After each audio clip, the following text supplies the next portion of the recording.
സമർപ്പണം എന്ന് പറയുന്നത് ഇപ്പൊ എന്നെ സംബന്ധിച്ച് ഞാനൊരു വീട്ടമ്മയാസ്. ഈ സമർപ്പണം എന്ന് പറയുന്നത് പൂർണ്ണ സറണ്ടർ ആണ്. സറണ്ടർ എന്ന് പറഞ്ഞാൽ നമ്മള് നോർമൽ ഭാഷയിൽ പറയും ഞാൻ പൂർണ്ണ സമർപ്പണമാണ്, അമ്മയ്ക്ക് അത് കൊടുത്തു ഇത് കൊടുത്തു അതെല്ലാം ചെയ്തു ഇതെല്ലാം ചെയ്തു.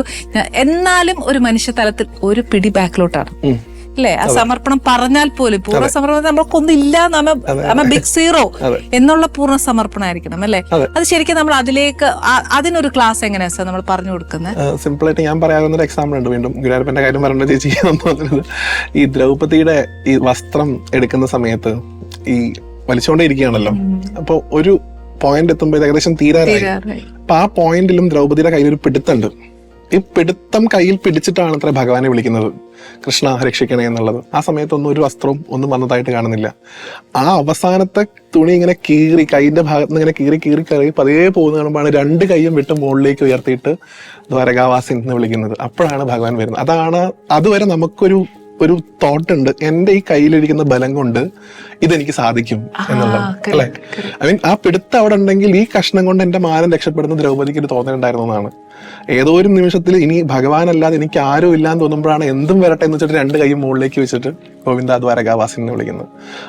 അതാണ് ഞാൻ പറയുമ്പോൾ പലയിടത്തും ഞാൻ കോട്ട് ചെയ്യാറുള്ള ഒരു സമ്പൂർണ്ണ ശരണാഗതിയുടെ എക്സാമ്പിൾ. ഒന്നുമില്ലെന്ന് നിങ്ങൾക്ക് തോന്നുമ്പോൾ അവസാനത്തെ ഒരു ശക്തിയെ നമ്മൾ ആശ്രയിക്കും. ആ ആശ്രയിക്കുന്ന പോയിന്റിൽ നമ്മുടെ ദേഹാഭിമാനമോ നമ്മൾ ആരാണെന്നോ നമ്മുടെ ഐഡന്റിറ്റിയോ ഒന്നും തന്നെ ബാധകമല്ല. നമ്മളും ആ ഒരു സോഴ്സും തമ്മിൽ മാത്രമുള്ള ഒരു കണക്ഷൻ വരും.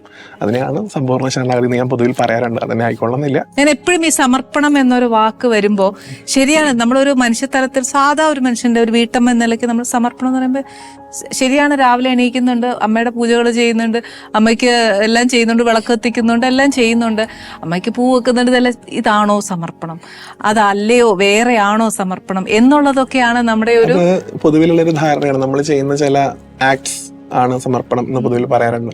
ശരിക്കും ഈ സമ്പൂർണ്ണ ശരണാഗതിയിൽ തന്നെ വേറൊരു തലമുണ്ട്. എന്ത് ചെയ്യുന്നതും സമർപ്പണമായിട്ട് ചെയ്യാന്നുള്ളതാണ്. ഇപ്പൊ ചേച്ചി കുക്ക് ചെയ്യുന്നുണ്ടെങ്കിൽ ആ കുക്ക് ചെയ്യുന്നത് ഇപ്പൊ എനിക്ക് വേണ്ടിയോ അല്ലെങ്കിൽ ഇവിടുത്തെ ആൾക്കാർക്ക് വേണ്ടിയിട്ടാണെങ്കിൽ പോലും ഇത് ഭഗവതിക്ക് ഉണ്ടാക്കുന്നതാണ് എന്ന് സങ്കല്പിച്ച് കുക്ക് ചെയ്താൽ അതിന് ടേസ്റ്റ് കൂടുന്നു പറയും ആചാര്യന്മാര്. അതുപോലെ എന്ത് ചെയ്യുന്നുണ്ടെങ്കിലും അത് ഭഗവാനുള്ള അർച്ചനയായിട്ട് ചെയ്യാന്ന് പറയാം. അത് നമ്മൾ ഈ പറഞ്ഞ പോലെ പൂക്കൾ കൊണ്ടോ വിളക്ക് കൊണ്ടോ നമ്മൾ സോ കോൾഡ് ആരാധന എന്ന് വിളിക്കുന്ന രീതി അല്ലാതെ നമ്മുടെ കർമ്മമാണ് ഏറ്റവും വലിയ അർച്ചന. മുഴുവൻ കർമ്മവും ഭഗവാന് കൊടുക്കുക, ആ കർമ്മത്തിൽ നിന്ന് വരുന്ന റിസൾട്ടും ഭഗവാന് കൊടുക്കുക. അപ്പൊ നമുക്ക് വളരെ ഫ്രീ ആയിട്ടിരിക്കാൻ പറ്റും.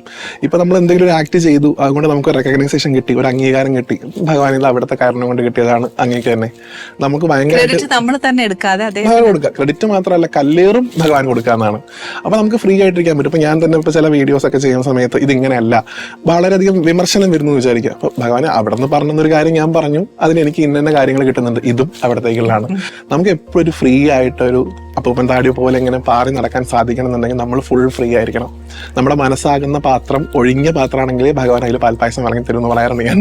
അപ്പൊ അതിന് ഒന്നും ഉണ്ടാവരുത്, എപ്പോഴും ബ്ലാങ്ക് ആയിട്ടിരിക്കണം. ഇപ്പൊ വന്ന് നോക്കുമ്പോൾ ഇതിൽ കുറെ സാധനം ഉണ്ട്, ഇതിന് ഞാൻ എന്തിനാ വിളമ്പണം വെച്ചിട്ട് അപ്പുറത്തേക്ക് പോകാൻ പാടില്ല. ഫ്രീ ആയിട്ട് കിടക്കുന്നുണ്ടെങ്കിൽ കുഴപ്പമില്ല. അപ്പൊ ഫ്രീ ആക്കാൻ എന്താ എളുപ്പം, ഒക്കെ എടുത്ത് കൊടുക്കുക.